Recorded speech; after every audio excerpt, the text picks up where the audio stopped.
परेशानी हो, जितनी परेशानी पेट से जुड़ी हुई है, चाहे उदर के अंतर्गत कोई गांठ पड़ गई हो, कोई थैली में गांठ पड़ गई हो, महाराज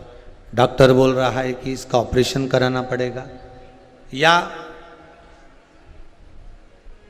पेट से जुड़ी जितनी आदिक जितनी भी बीमारियां हो जाती,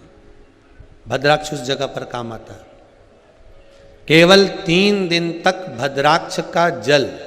भद्राक्ष जो है पानी में उसको डाल दिया जाता है, भद्राक्ष का जल शंकर पर ना चढ़ाकर केवल अशोक सुंदरी वाली जो जगह होती है, आपको पहले भी वर्णन किया अशोक सुंदरी की जगह का, कि जैसे ये शिवलिंग है,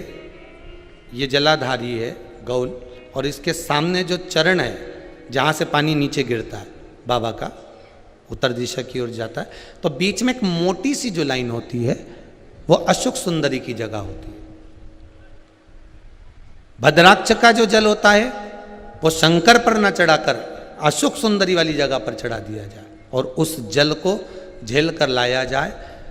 और उस जल का पान, अगर उदर में कितनी भी प्रॉब्लम चल रही हो, उदर में जुड़ी हुई कितनी भी परेशानी चल रही हो, मात्र 3 दिन भी अगर भद्राक्ष का पानी अशोक सुंदरी वाली जगह पर चढ़ाकर उसको पी लिया जाए तो मात्र पहले दिन से ही आराम मिलना प्रारंभ हो जाता। भद्राक्ष के जल का इतना स्मरण, भद्राक्ष का जल,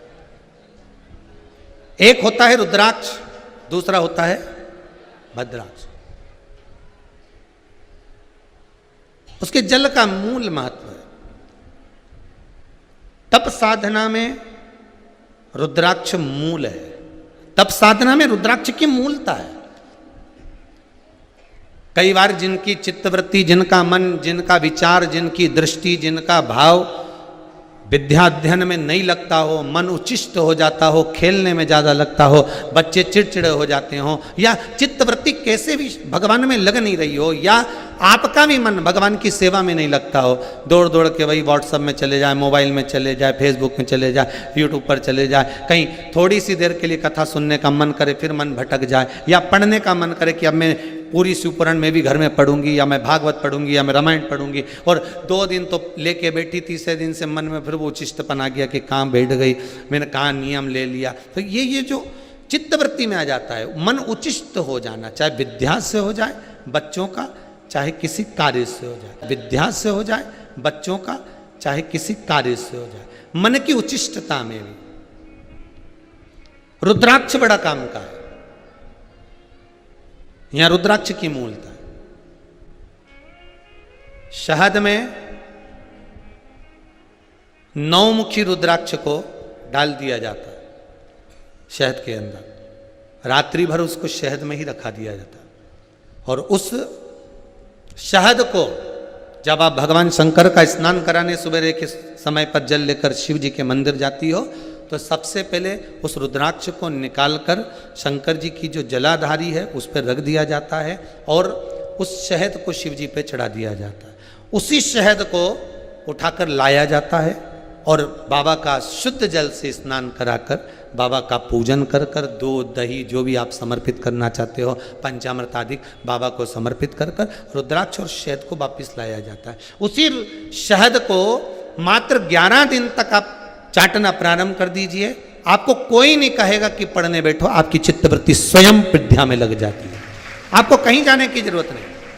रुद्राक्ष शंकर का वो अश्रु है, रुद्राक्ष मेरे बाबा का वो अश्रु है, रुद्राक्ष मेरे कालाधिपति का वो सुंदर अश्रु है जिसके बल पर जीव सब कुछ प्राप्त कर सकता।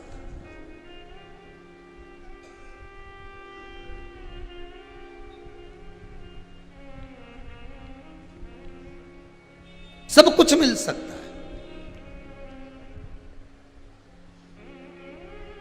बस भरोसो दृढ़ चरणन के रो, विश्वास पूर्ण होना चाहिए। और मेरा शंभु विश्वास संसार के लोगों पर करोगे तो तोड़ देंगे, विश्वास संसार के मनुष्य पर करोगे तो तोड़ देंगे, पर विश्वास अगर देव अधिदेव महादेव पर होगा तो वो टूटेगा नहीं और दृढ़ होता चले जाएगा और प्रबल होता चले जाएगा, और दृढ़ और प्रबल।